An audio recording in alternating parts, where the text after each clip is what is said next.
Oke, kita mulai kuliah FT Kardionya. Sebelumnya kita coba bahas dulu tentang formulir visio. Bukan formulir visio deh, formulir six networking test yang sudah dikerjain kemarin. Ya, ini contohnya punya Inas aja nih. Saya buka displaynya. Oke, di sini kita bisa lihat yang dilakukan sama pasiennya. Ada peningkatan heart rate gitu ya dari 128, 124 naik ke 140, terus kemudian turun di percobaan ke-6 itu di 134, tapi turunnya itu nggak signifikan ya, hanya 6 poin gitu. Yang jelas trennya di sini peningkatan terus. Oke, peningkatan terus. Terus kemudian bore scale aman, nggak ada masalah. Ini kelihatan kan share screen? Kursornya nggak muncul. Sebentar ya.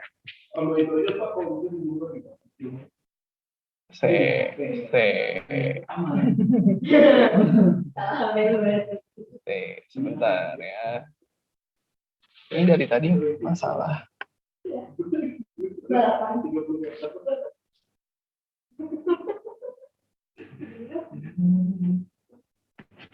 Sekarang gimana? Kursornya kelihatan?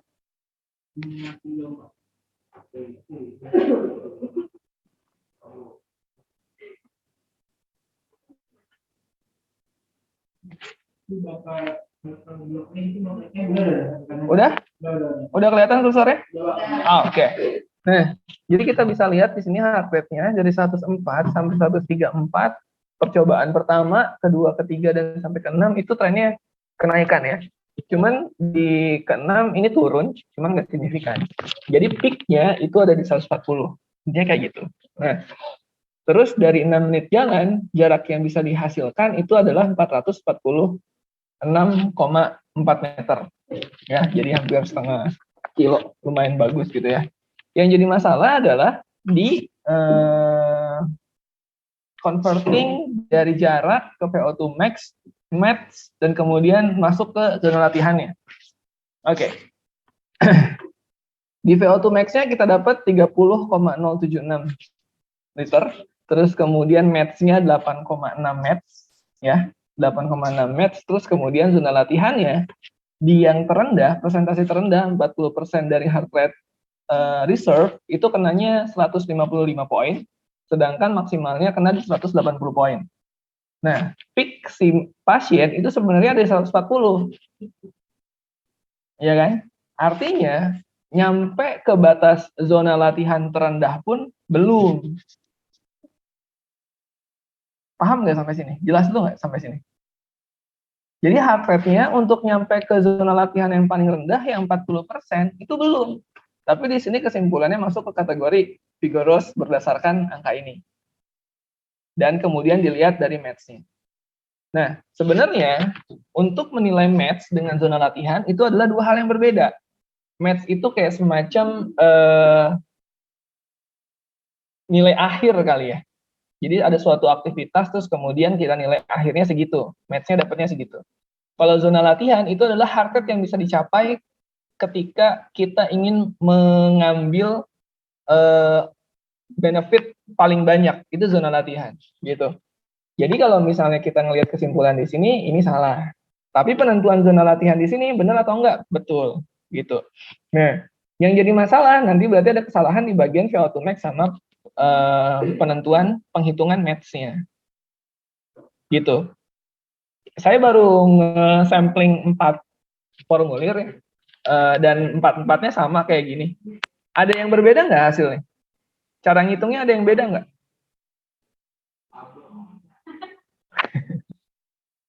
Ada yang beda cara ngitungnya? Atau dapat hasilnya beda? Misalnya dapat match-nya kurang dari 8, cuma 1,6, 1,2 gitu. Ada nggak? Karena saya belum sempat baca semua. Nggak ada, semuanya di atas 5 semua ya? Oke. Saya, Pak. Siapa? Sabrina. Coba Sabrina boleh di-share nggak, Sab? Boleh Pak, sebentar. Oke.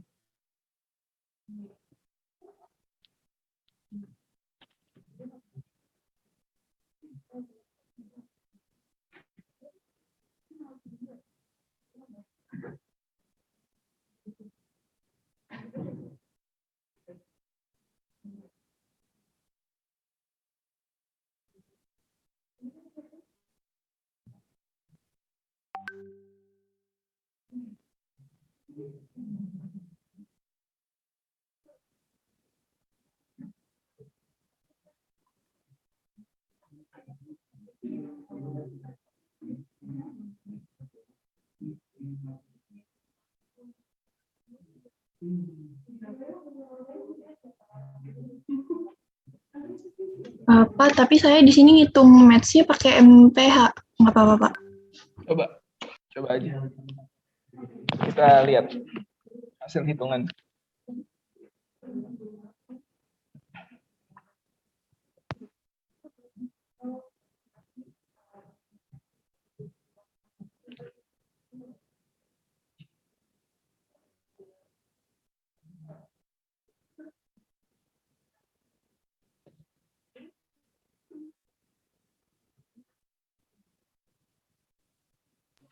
Saya izin share screen ya, Pak.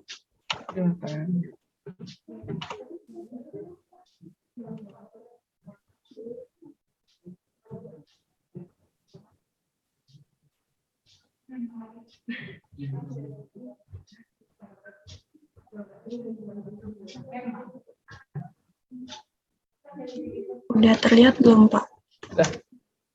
Nah, jadi cara menghitungnya kayak gini yang dilakukan sama Sabrina. Di converting speed-nya ke MPH dulu. Akhirnya dia dapat nilai lebih kecil, yaitu di 2 match. Jarak yang didapat berapa? 170 meter ya? Iya, Pak. 170 meter, coba saya lihat convertingnya. 1,81. Oke, sip. Thank you, Sabrina. Jadi kita converting speed-nya dulu. Nah, stop ya. Share screen-nya, saya coba tampilkan. Makasih ya, Sabrina. Sama-sama, Pak. Nah, terus kemudian ini saya ada lagi tentang converting dari hasil 6-minute talking test. Dari mulai feet atau enggak meter, terus kemudian speed rata-ratanya, terus dari hasil VO2 max yang dikeluarkan, dan kemudian ke match. Hah? Kok garis doang sih? Gimana? Masih garis juga? Sebentar ya, ini coba gini, gimana? Sudah keluar tabelnya? Sudah ya? Oke, jadi di sini tabelnya ada mulai dari distance, dari feet dan meter, terus kemudian speed-nya, ya. Terus ada converting ke VO2 max, dan kemudian ke match-nya. Tadi yang dikeluarin sama Sabrina 170 meter ya? Ya nggak, Sab ya? 170 meter, ini kita konversi ke match 1,81. Jadi kurang lebih segitu. Tapi kan yang dihitung sama Sabrina nanti dapatnya 2 ya. Nah, terus kalau misalnya kita lihat yang punyanya Ines itu jaraknya dapat di 447. Kita lihat 447 di 457 lah ya. Harusnya di angka 3,18 match gitu. Nah, itu hasilnya vigorous itu karena match-nya tadi besar banget match-nya. Makanya jadi enggak valid hasilnya. Nah, rumusnya itu kayak gini, converting dari VO2 max kemudian diubah menjadi max. Mungkin kalian ada salah juga di penghitungannya, karena di bagian speed itu harus diubah ke meter per menit ya, gitu. Oke, ini tabelnya sudah saya upload di Emas, jadi kalian bisa ambil ya. Nah, terus berikutnya yang mau saya share adalah, karena kita akan membahas tentang cardiac rehab gitu ya, mulai dari hari ini dan minggu depan, cardiac rehab post operasi, ini saya punya guideline gitu, tapi untuk kasus myocardial infarction post operasi ya ini kondisinya. Tapi secara general, apapun kondisi operasinya atau apapun kondisi diagnosa penyakitnya, kurang lebih sama goals-nya. Nah, di sini sudah betul-betul dijelaskan bagaimana step by step pemberian latihan, terutama bagi fisioterapi terhadap pasien tersebut. Gitu. Nah, tugas kalian mengisi formulir kosong kan masih ada nih untuk 2 minggu ke depan. Penentuan latihan, penentuan match-nya, silakan mengacu pada guideline ini. Gitu. Ya. Hari ini kita akan coba bahas satu formulir, terus kemudian kita bahas bareng-bareng, tanya jawab. Kita nggak ada ngisi formulir terus kemudian dibagi ke breakout room hari ini, tapi formnya dikerjakan di rumah, terus kemudian di-upload di Mas, gitu ya. Jadi guideline-nya silakan download, terus kemudian dibaca. Satu lagi sebelum kita bahas formulir visionya, yang ingin saya sampaikan adalah tentang updating di emasnya. Sebentar ya.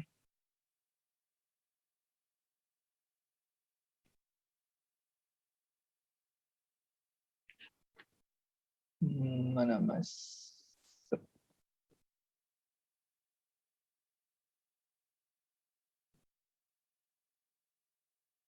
Mau hilang sih. Nah, oke. Yang saya update itu mulai dari sini ya. Gitu. Terus nanti formulir terisi dan yang kosong bisa di-download dan di-upload di sini. Formulir kosongnya ini yang nanti kalian isi bareng-bareng sama anggota kelompok. Formulir yang terisi, formulir yang terisi yang akan kita bahas hari ini adalah ini, yang kosongnya silakan kalian download di sini. Nah, terus setelah itu guideline ada di sini, ya. Terus saya juga ada satu tugas kelompok lagi, ini tugas terakhir, ya, satu tugas kelompok lagi, tugas terakhir. Ini membuat video lagi seperti gangguan respirasi kemarin, tapi kita ganti kasusnya adalah kasus post operasi jantung. Kok gitu sih?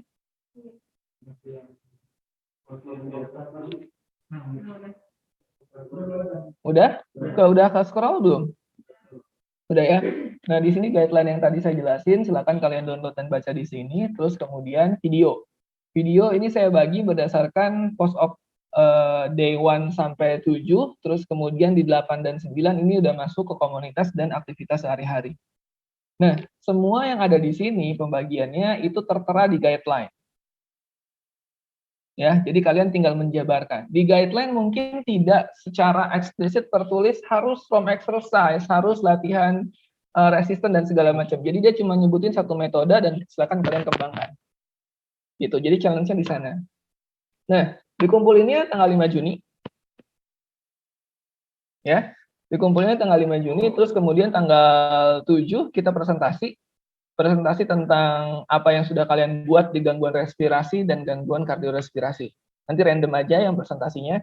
Kalau misalnya cukup semuanya, 99-nya presentasi, kalau misalnya nggak cukup ya mungkin sampling aja.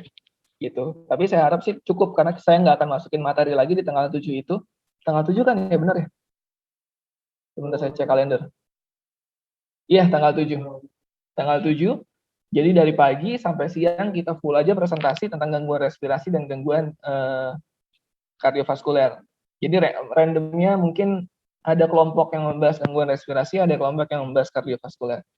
Terus kemudian terakhir tanggal 14 kita sudah mulai UAS. Saya bilang kita sudah mulai UAS ya. Artinya UASnya tidak hanya di tanggal 14. Gitu. Jadi mungkin saya bikin 2 atau 3 kali pertemuan kali ya. Biar UASnya betul-betul ngena gitu semuanya. Gitu. Jadi kita minggu ke-2 bulan Juni sudah selesai. UASnya kurang lebih akan sama seperti UTS kemarin ya. Jadi ada formulir yang harus kalian lengkapi, isi, terus kemudian kalian praktekkan dengan orang cobanya. Oke. Detail soal UAS nanti akan kita update terus setiap minggunya. Ya, sekarang saya kasih tahu tentang tanggalnya dulu. Nanti minggu berikutnya mungkin detail teknis, pembagian kelompok, dan segala macam. Bukan pembagian kelompok, pembagian jadwal. Ini sifatnya individu ya nanti. Satu penguji akan menguji satu mahasiswa. Pengujinya bertiga. Oke? Ya? Ada yang mulai mijat-mijat jidat, ada yang sudah mulai geleng-geleng, gitu, senyum-senyum gak jelas, ya. Jadi kita punya waktu 3 minggu untuk UAS. Sebenarnya kalau misalnya kalian lihat SAP di atasnya, di emas, itu UAS itu kita harusnya mulai tanggal 7. Ya kan? Harusnya mulai tanggal 7. Cuman karena kemarin satu pertemuan sebelum Lebaran kita absen, ya libur, jadi kita coba mundurin 1 minggu aja. Begitu? Ada pertanyaan? Tentang math, tentang video, tentang UAS? So far so good? Oke, kalau gitu formulir akan dibahas dan dipandu oleh Kak Hana dan Kak Faza. Nanti saya nambahin aja. Terima kasih.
Assalamualaikum Bu.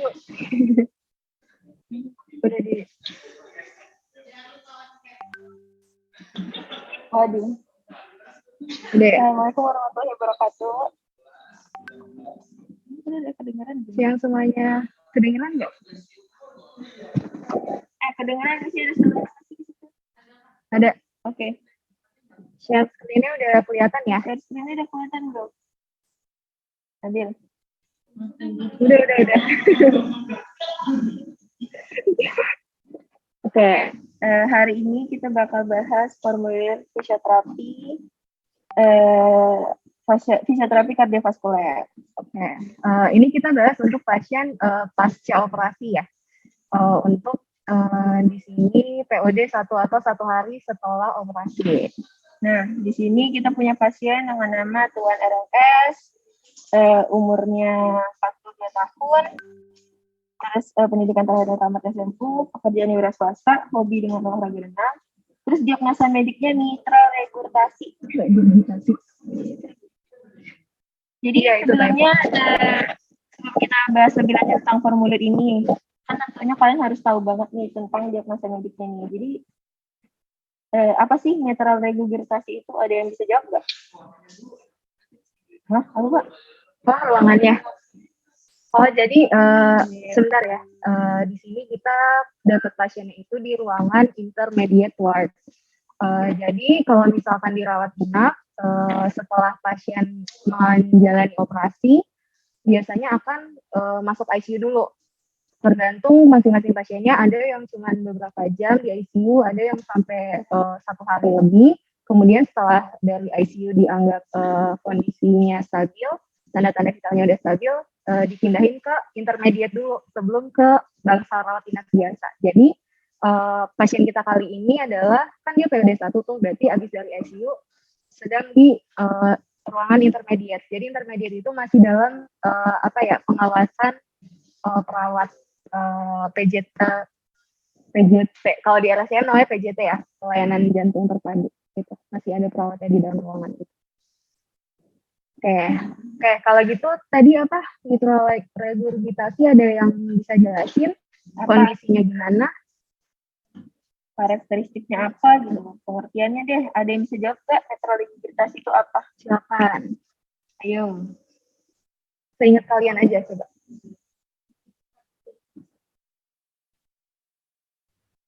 Katupnya ngalamin kelemahan bukan sih, Kak? Gimana, Alif? Gimana, Alif? Katup mitralnya ngalamin kelemahan. Jadi ada Kelemahan. kebocoran gitu di katupnya. Oke, katup mitral itu yang di mana dan kalau misalkan kelemahannya itu menyebabkan jadi si darah situasi yang kayak gimana, darahnya gimana coba? Katup mitral itu yang Ya, sebelah kanan gimana sih, Kak? Yang antara antrium kanan sama ventrikel kanan. kanan atau kiri? Alif. Tunggu. Nama lain nih, nama lain katup mitral apa coba? Bikuspid atau trikuspid? Ingat nggak? Bikuspid. Bikuspid atau trikuspid? Yakin. Wah. Coba ada yang mau bantu Alif? Yang lain?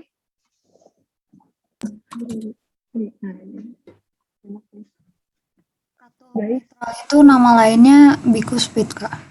oke, posisinya di jantung sebelah kanan atau kiri? Di kiri, Kak. Oke, berarti dia memang dia kan katup atrioventrikular kan, berarti menyalurkan darah dari atrium ventrikel ke ventrikel di bagian jantung sebelah kiri. Ya kan? Apa nih yang terjadi nih kalau misalnya terjadi mitral regurgitasi? Yang terjadi pada atrium dan ventrikel kiri itu gimana? Darahnya itu balik lagi, Kak. Dari mana baliknya? Balik dari mana ke mana nih darahnya? Dari ventrikel kiri ke atrium kiri lagi. Ya, jadi karena si katup mitral itu mengalami kelemahan, tidak bisa menutup. Jadi darah yang dipompa dari atrium kiri ke ventrikel kiri itu jadi bisa balik lagi ke atrium kirinya. Oke, itu ya karakteristiknya. Jadi ngingetnya gitu. Jadi si darah dari ventrikel tuh bisa balik lagi ke si atrium, makanya bisa menyebabkan gagal jantung. Kan di sini juga pasiennya diagnosa mediknya ada chronic heart failure. Terus ada FC2 nih di sini. Ada yang tahu nggak kira-kira FC2 di sini tuh maksudnya apa? FC2. Kan di diagnosa mediknya ada FC2 nih. FC2 tuh apa? Ada yang tahu nggak? Gimana, Abrar? Nggak apa-apa, ini kan kita diskusi santai. Jawab aja tetap. Stadium. FC-nya apa? FC singkatan. FC dulu deh, kepanjangan FC apa dulu FC? Apa? Bukan. Kita belum masuk ke itu. Baru diagnosis doang. Diagnosa. No. Oke. Jadi, nggak ada yang mau bantu jawab ya? Oke, jadi FC itu adalah functional classification. Kalau misalkan di gagal jantung, itu ada namanya functional classification. Ada 4 tingkatan, 1, 2, 3, 4, dan kalau angka yang semakin kecil, berarti dia semakin ringan. Jadi kalau misalkan functional classification tingkat 1, atau derajat 1, itu tuh nggak ada keluhan sama sekali. Kalau misalkan yang tingkat 2, yang pasien kita ini, dia keluhan yang muncul, keluhan bisa sesak atau bisa nyeri dada kalau dia melakukan aktivitas berat. Kalau misalkan yang tingkat 3, keluhan muncul kalau saat melakukan aktivitas ringan. Dan kalau misalkan derajat 4, keluhan itu muncul bahkan saat pasien istirahat atau nggak beraktivitas apapun gitu. Jadi yang kita punya di sini adalah dia functional classification-nya tingkat 2. Saat dia aktivitas berat. Oke. Untuk heart failure. Terus dengan keadaan seperti ini dilakukan tindakan operasi mitral valve repair. Waktu tindakannya itu tanggal 12 Februari 2020. Makanya waktu dilakukan pemeriksaan ini pasien dalam keadaan POD1. Terus didapat keluhan sesak nafas, batuk berdahak, dan nyeri luka operasi. Terus untuk riwayat penyakit sekarangnya, awalnya itu pasien mengalami keluhan sesak nafas pada bulan November 2019 saat beraktivitas, namun pasien masih mampu berjalan kaki sejauh 1 km dan menaiki tangga 3 lantai. Di bulan yang sama, pasien check up ke RS St. Carolus. Setelah dilakukan pemeriksaan, didapati pasien memiliki gangguan pada katup jantung. Pasien kemudian dirujuk untuk menjalani operasi di RSCM. Pada Desember 2019, pasien mulai melakukan beberapa rangkaian tes RCM. Setelah itu pada bulan Februari 2020 pasien menjalani tindakan operasi mitral valve repair selama 1 jam 16 menit tanpa komplikasi. Pasien lalu dipindahkan ke ruang ICU dan intermediate ward pada tanggal 13 Februari 2020 dan melakukan sesi rehabilitasi dengan fisioterapi. Oke. Jadi termasuk cepat ya berarti ya Heeh, tindakannya, maksudnya keluhannya datang di November, tapi di Februari udah dilakukan mitral valve repair. Oke, untuk GPS-nya juga. Ya. Biasanya kita lihat juga, ini kan tulis dia misal valve repair, panjang operasinya itu 1 jam 16 menit tanpa komplikasi, berarti kondisinya lumayan bagus. Dan dia di hari yang itu ke ICU, besoknya udah ke intermediate juga, berarti penggunaan atau pemasangan ventilator mekaniknya juga singkat, nggak terlalu lama. Jadi kondisi pasiennya lumayan bagus kalau yang ini. Lanjut ke riwayat penyakit dahulunya tidak ada, terus di riwayat penyakit keluarganya ada hipertensi, terus ternyata ibunya pasien itu meninggal karena penyakit jantung. Oh, ternyata ada keturunan tentang ada penyakit jantung dari ibu. Terus riwayat psikososialnya tinggal bersama istri dan 2 orang anak, rumah pasien berlantai 1 dan toiletnya jongkok. Terus pasien merokok selama 22 tahun dan baru berhenti 4 bulan yang lalu. Biasanya pasien sehari 18 batang. Nah, ternyata ini salah satu faktor resiko yang sangat-sangat besar ya. Ternyata dia merokok selama 22 tahun dan baru berhenti setelah ada keluhan. 4 bulan. 4 bulan yang lalu, November itu. Iya benar. Terus lanjut, visit. Cara datangnya, oh ya pasiennya lagi di ruang intermediate. Sebelum lanjut mungkin boleh sedikit. Oh, boleh Pak. Oke. Kita lihat di sini kondisi pasiennya itu dia ada riwayat merokok 22 tahun ya, dan baru berhenti ketika ada keluhan 4 bulan yang lalu. Kalau misalnya kita scroll up ke keluhan utama dan diagnosa, boleh sebentar. Nah, kalau misalnya kita lihat di sini hobinya itu olahraga, dia renang. Renang tuh kardiorespirasi banget ya. Harusnya jantungnya tuh bagus. Cuman yang jadi masalah adalah diagnosa mediknya itu mitral regurgitasi. Jadi katupnya itu udah kaku dia, udah nggak bisa nutup sempurna gitu karena kakunya tadi. Nah, 22 tahun merokok dengan gaya hidup yang bisa dibilang aktif gitu ya, karena dia hobinya renang, ternyata tetap bisa menimbulkan gangguan kardiovaskuler gitu. Dan ini bukan hanya sumbatan biasa yang bisa diakibatkan karena makanan dan sebagainya gitu, tapi ini diakibatkan karena ada kimiawi yang masuk dan berakumulasi selama bertahun-tahun sampai akhirnya ada mitral regurgitasi gitu. Nah, mitral regurgitasi ini menjadi diagnosa awal yang akhirnya dia bisa menyebabkan hypertension dan akhirnya ada chronic heart failure gitu ya. Jadi kalau misalnya kemarin di teori itu mitral regurgitasi hanya kita bahas pada saat pasien-pasien kongenital gitu ya. Jadi begitu lahir emang katupnya udah ada problem, ternyata ini juga bisa ditimbulkan atau bisa dilihat pada pasien dengan usia 42 tahun. Artinya dia ngerokok tuh dari umur 20 tahunan ya. Ngerokok umur 20 tahun dan baru berhenti di usia 41 tahun 8 bulan gitu. Jadi ya akumulasi akhirnya mitral regurgitasi. Katupnya kaku, tebel, mati dia sebelah akhirnya. Gitu, sampai akhirnya harus di mitral valve repair gitu. Oke, itu aja penjelasan dari saya. Silakan lanjut.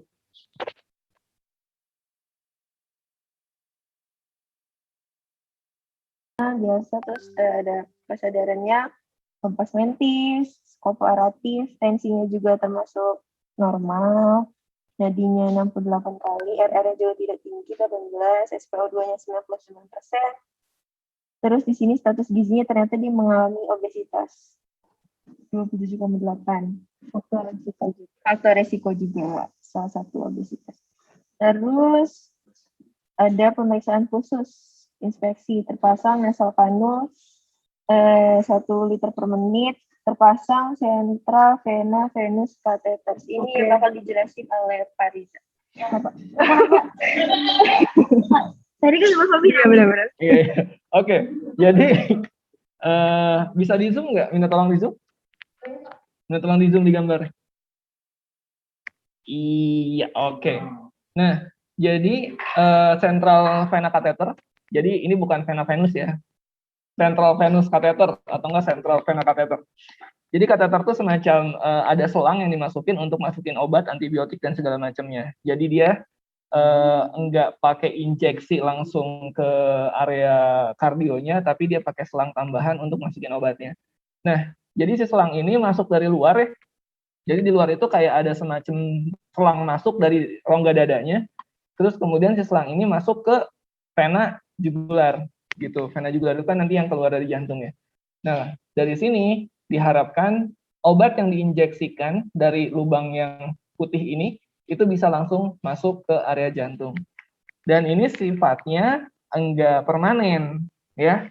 Jadi ini hanya sekitar 1 atau 2 hari ya Fas ya. Kalau di PJT gimana? Di PJT standar pakai central vena catheter ini berapa hari? Jadi hanya 2 sampai 3 hari gitu pakai central venous catheter ini gitu. Nanti kalau misalnya udah dirasa obat yang injeksi langsung ke kardionya itu sudah cukup dan kondisinya sudah membaik, nanti ini dicabut, dilepas gitu. Ya. Gitu. Terus kemudian ada WSD, langsung aja lanjut ke bawah ya. Sekalian sampai syringe pump. Nah, terus kemudian terpasang WSD yang ketiga dengan totalnya itu total maksudnya adalah cairan yang sudah terakumulasi itu ya, berarti 210 ml. Terus yang kemudian yang mungkin asing buat kalian itu ada syringe pump. Syringe pump ini sama untuk masukin obat juga bisa, tapi lebih digunakan untuk masukin makanan. Makanannya tuh sifatnya makronutrien ya, jadi langsung masukin protein, masukin karbo, masukin lemak kayak gitu. Bukan bubur gitu ya, atau benar masukin lewat itu enggak kayak gitu ya. Jadi ini sifatnya ngomonginnya makronutrien gitu. Jadi dia butuhnya apa, injeksi di sana. Butuh protein misalnya injeksi, butuh karbo, butuh injeksi kayak gitu. Dan ini masuknya langsung ke di area mana namanya? Syringe pump? Ke NGT ya. Langsung ke NGT-nya. Jadi bisa langsung masuk ke saluran makannya dia. Begitu ya. Oke, silakan lanjut.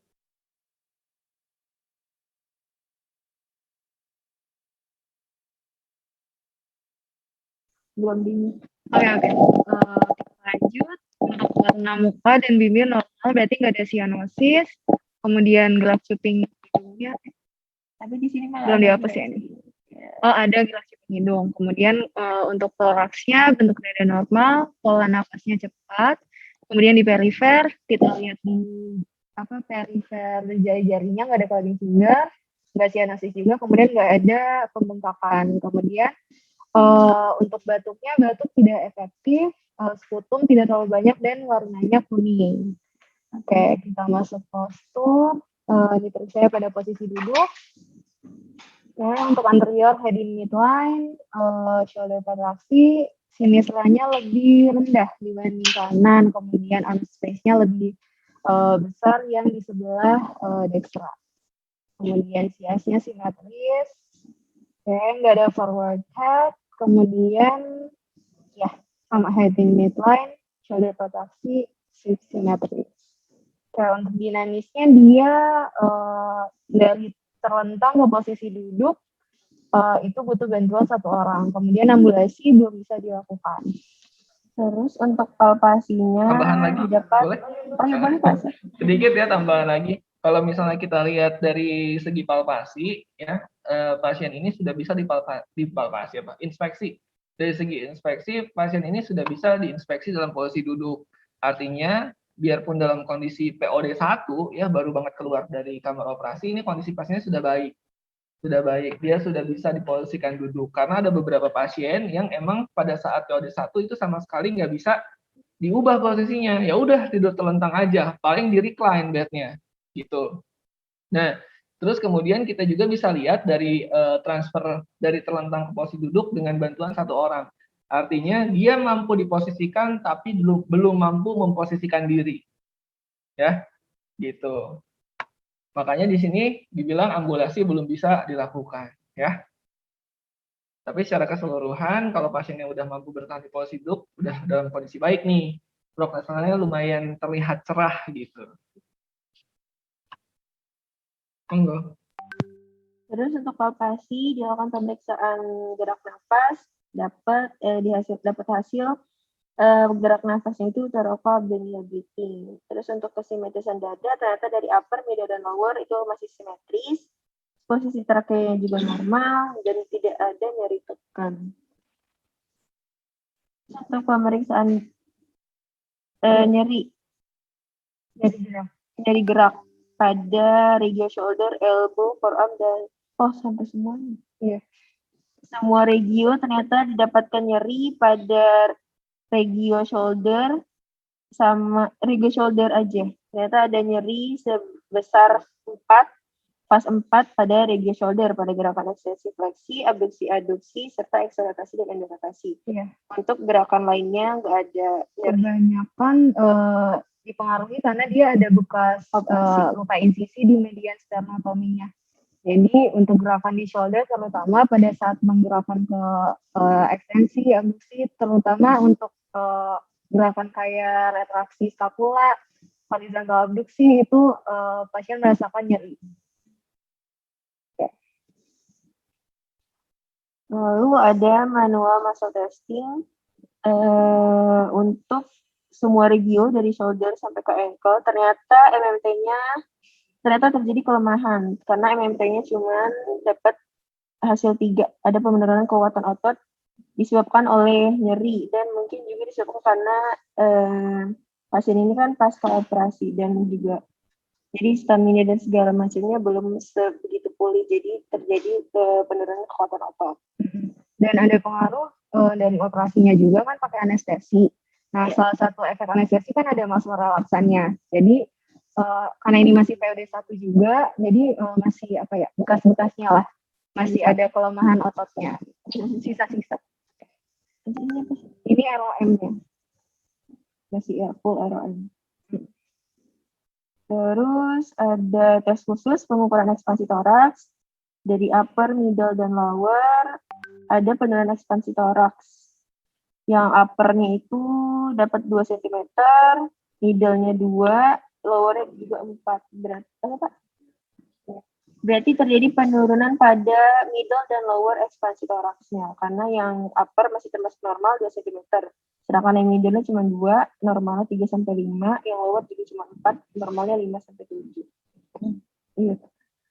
Dan lebar juga. Oke, untuk auskultasi, auskultasi suara parunya nggak ditemukan wheezing, kemudian ada rongki di segmen anterior apical, lobus bawah dextra, kemudian masih terdapat sedikit murmur di area mitral, kayak yang kita bahas kemarin, walaupun udah dilakukan mitral repair, tapi masih ada proses pemulihannya lagi sampai dia katupnya benar-benar pulih jadi normal penyesuaian gitu. Jadi murmur masih bisa ditemuin gitu.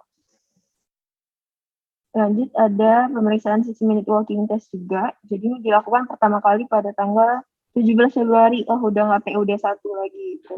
Udah POD 4 atau 5? Iya, 13, 14, 15, 5. POD 5. Berarti ini udah bukan POD 1 lagi, jadi POD 5 dilakukan 6 minute walking test nih ternyata. Terus pemeriksaan biopsikososialnya untuk kognitif, OS mengerti instruksi dan pernyataan terapis, interpersonalnya OS mampu berinteraksi dengan terapi dan lingkungan. Untuk intrapersonalnya OS juga sangat bersemangat pada saat latihan dan sangat kooperatif. Oke, ini untuk pemeriksaan penunjangnya, ini kayaknya 2019 benar-benar. Oke, jadi ada kateterisasi jantung, yang diperiksa itu adalah arteri yang memperdalahi jantung ya, jadi ada yang right coroner sama left main stem gitu. Jadi ditemuin ternyata arterinya juga ada masalah nih, stenosis 50% gitu. Kemudian ada CAD juga dia, coroner artery disease non signifikan, tapi mungkin kayaknya nggak parah, jadi tindakannya nggak di apa ya, nggak dikasih tindakan signifikan. Kemudian ada foto toraks juga tanggal 12 ditemukan kardiomegali dan klasifikasi aorta. Oke, pada paru normal. Ini dia udah dipasang CVC yang tadi, kemudian nggak ada pneumotoraks, nggak ada emfisema. Oke, kemudian EKG tanggal 12 ini pada hari dioperasi ya. Oke, sinus ritmenya normal. Kemudian ventrikel kirinya itu ada hipertrofi, pengaruh dari regurgitasi tadi ya. Kemudian abnormal T-wave, kemudian ada kemungkinan ada inferior ischemia, ada sumbatan di bagian bawah. Oke, nah ini sebenarnya kita nggak perlu tulis, tapi perlu kita ketahui aja sekilas gitu. Ini tindakan operasinya biasanya bakal ada catatan kayak gini secara detail dari dokter bedahnya, apa aja yang dilakuin waktu operasi, gimana kondisi pasiennya, urutannya gimana, alat-alat yang dipakai apa, dan tindakannya kayak gimana atau apa aja. Di sini kita bisa lihat kondisi pasiennya, HRL 70, kemudian blood pressure-nya, kemudian saturasi dalam darahnya, ya di sini bisa kelihatan. Kemudian dia mitral regurgitasinya itu udah termasuk severe atau parah. Jadi kemudian ada dilatasi annulus prolaps. Dan di sini kita juga bisa lihat dia mitral valve-nya itu kan diperbaiki ya, repair. Berarti nggak di-replace, nggak diganti. Kalau misalnya diganti, nanti ada lagi kita perlu tahu dia digantinya itu pakai yang katup mekanis atau katup yang sintetis, ada pokoknya jenisnya gitu. Kalau di sini cukup dilakukan perbaikan. Oke, ini detailnya seperti itu. Tidak ada komplikasi. Kemudian ada satu lagi. Itu setelah operasi, setelah 7 hari operasi, dilakukan EKG lagi. Oke.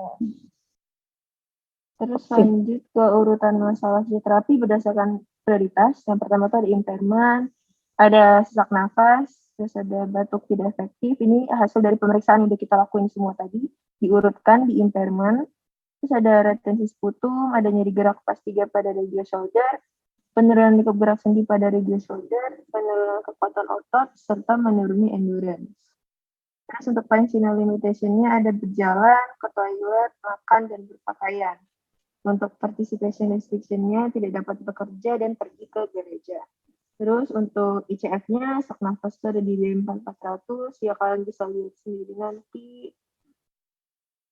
Untuk kode-kode ICF-nya, segala macam. Terus diagnosa fisioterapinya, gangguan bersih jalan nafas dan imobilisasi yang disebabkan oleh sesak nafas.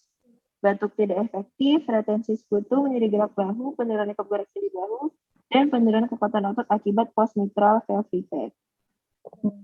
Terus untuk program pelaksanaan fisioterapinya, yang pertama ada tujuan jangka pendeknya otomatis dari mengurangi keluhan-keluhan yang ada di impairment tadi. Yang pertama ada mengurangi sesak nafas, mengurangi retensi sputum, batuk efektif, mengurangi nyeri gerak, meningkatkan likup gerak sendi, meningkatkan kekuatan otot, dan meningkatkan endurance. Untuk tujuan jangka panjangnya ada pasien dapat menjalankan aktivitas sehari-hari tanpa gangguan dari diri. Oke, untuk metode pemberian fisioterapinya, untuk breathing exercise, kita kasih BPC, frekuensinya 3 kali sehari, dan cukup 15 menit.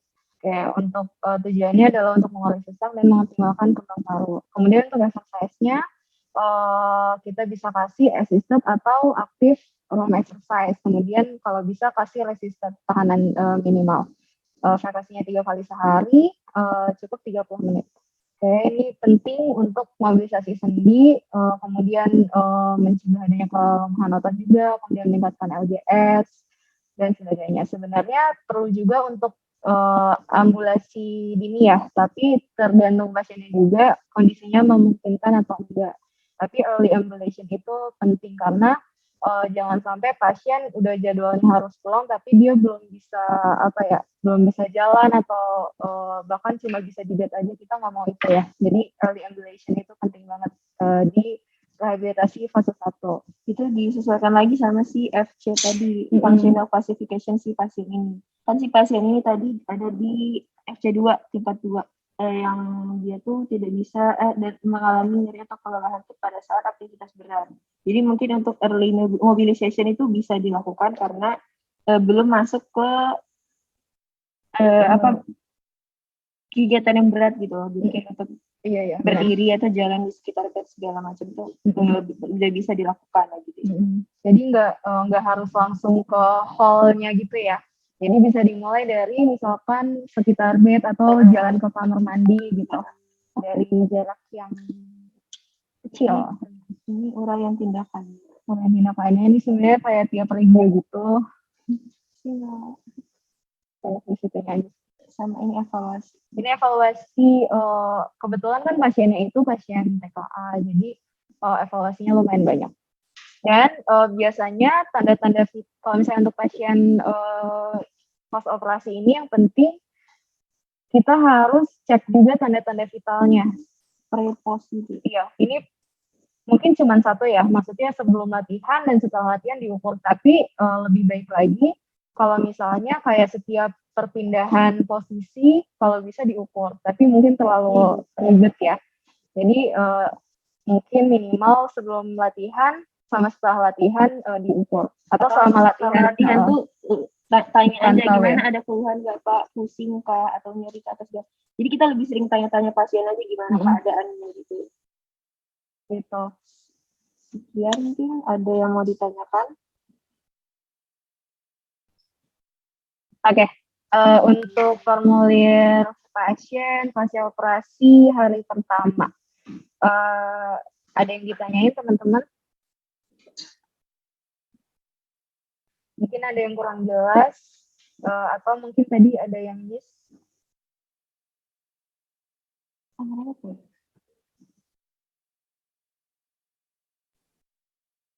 Jadi gini, kalau misalnya kita ngelihat dari, boleh masuk ya, Kak Hana dan Kak Fadra.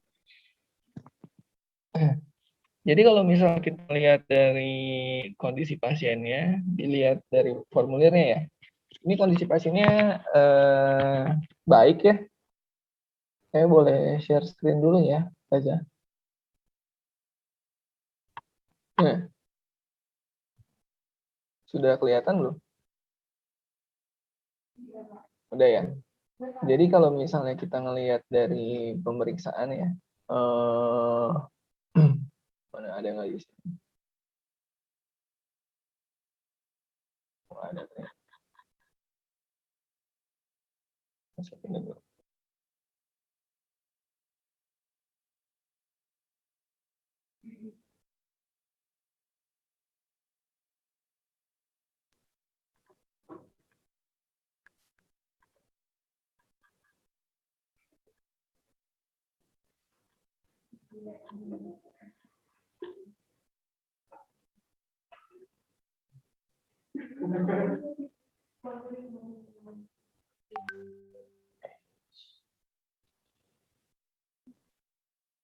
Oke. Nih, dilihat dari hasil pemeriksaan inspeksi, palpasi, dan kemudian dari dinamisnya.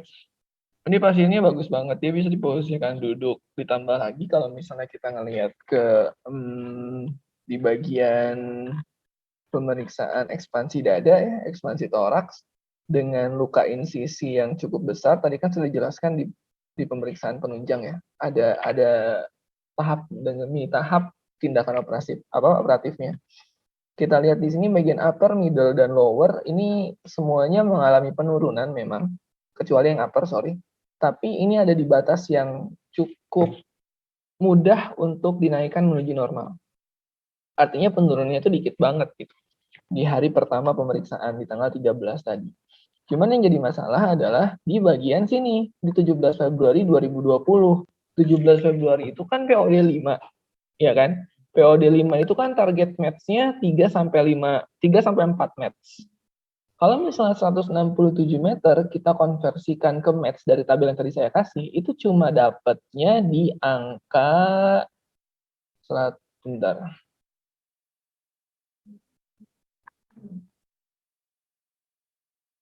167.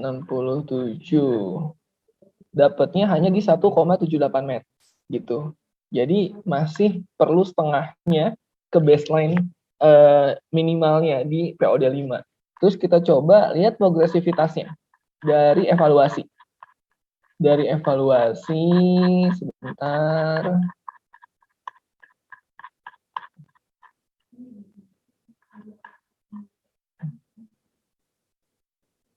Nah, dari 167 naik ke 220, naik ke 320 gitu. Berarti kan ini kurang lebih di POD 9 ya, di 320 meter ini. 320 meter itu kalau misalnya di converting ke match itu masih ada di angka 2,6 match gitu. Jadi masih kurang juga ketika kita melakukan berpegang pada guideline yang tadi saya kasih gitu. Nah, berarti ada yang salah di sini. Ada yang kurang, bukan ada yang salah.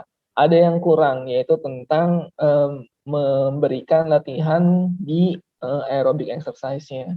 Soalnya, kenapa saya bilang kayak gitu? Soalnya ketika kita lihat yang lainnya, variabel yang lainnya, itu mengalami penurunan yang signifikan, bahkan di evaluasi ketiga.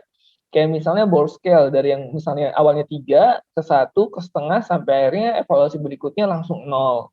Gitu ya. Terus batuk tidak efektif, di pertemuan ketiga langsung batuk efektif. Gitu. Terus pas dari yang tadinya 4, 1 pertemuan di evaluasi ketiga. MMT dari yang tadinya 3 langsung ke 5 gitu kan.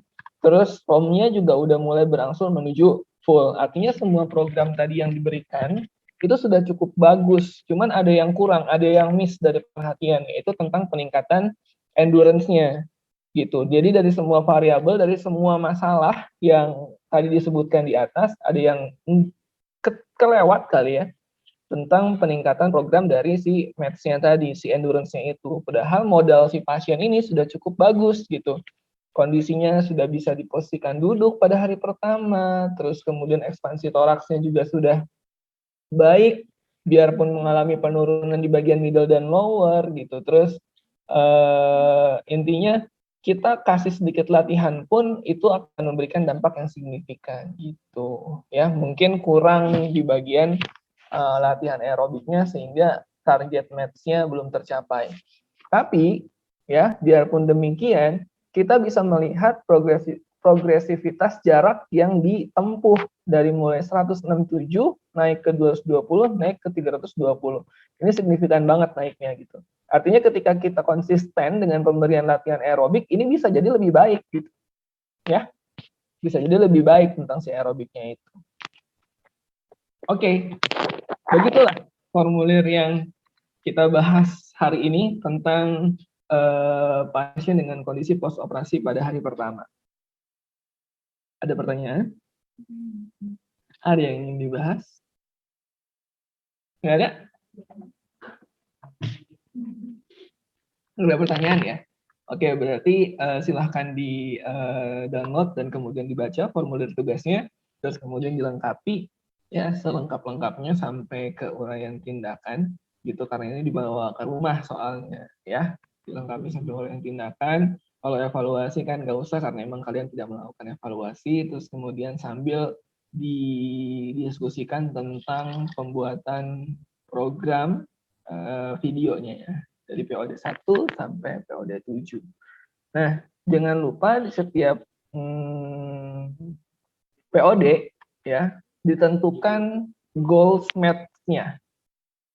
Tentukan goals match-nya harus berapa match sehingga kita bisa menentukan aktivitas apa yang setara dengan angka match tersebut.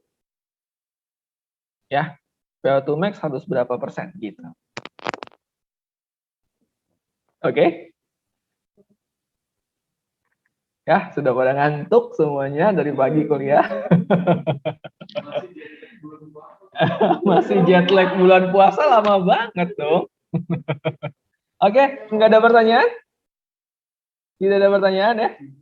Oke, sip. Kalau nggak ada pertanyaan, kita sudahi perkuliahan kita FT FT Kardio hari ini. besok masih tetap ada FT olahraga ya, biarpun hari ini ada FT olahraga. Oke, besok masih tetap ada dengan Bu Kamila ya. Jadi Afisa tolong dikonfirm lagi jam berapa. Saya sih udah minta untuk dimulai jam 14. Gitu. Oke? Sip. Kalau gitu saya sudahi perkuliahan kita hari ini. Terima kasih banyak. Assalamualaikum warahmatullahi wabarakatuh.